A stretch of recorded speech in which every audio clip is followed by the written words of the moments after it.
A legacy, the first in a classical series of men's devotionals, depicts characters of men from the Bible who represent men of today. Some succeeded while others failed. There are those who were strong yet some were weak. There is the spiritual and carnal. Kings, rulers, princes, and patriarchs, all of whom men can identify with. They all left a legacy, whether it was positive or negative.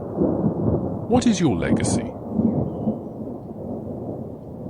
Melchizedek's position as high priest can teach men lessons of how to be the priest and king of their homes. There is no scriptural record of a genealogy to trace the ancestors of Melchizedek.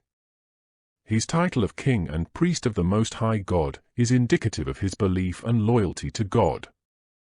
Prior to Israel's exodus, there is no evidence of official priestly roles, yet it is recorded that Melchizedek was priest of the Most High God and officiated as such by blessing Abraham and accepting tithes from him. The record of a priestly role played, from the beginning of creation to the time of the flood, was when Noah builded an altar unto the Lord, and took of every clean beast and of every clean fowl, and offered burnt offerings on the altar. Genesis 8 verse 20. Also, offerings were a focal point with Cain and Abel, but roles as priests were not mentioned until Genesis 14. The idea of building an altar and burnt offerings must have derived from Adam after sin, and passed on to Noah, who continued the ritual after the flood.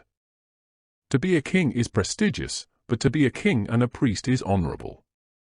For Melchizedek to be considered and revered by Abraham as a priest of the Most High God indicates that he was a man of God.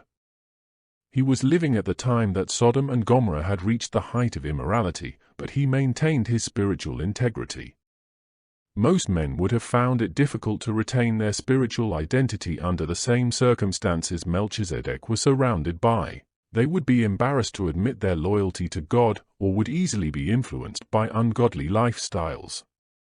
During Melchizedek's reign, idol worship was prevalent, and for him to be associated with the title of priest of the Most High God reveals that his life was representative of his title.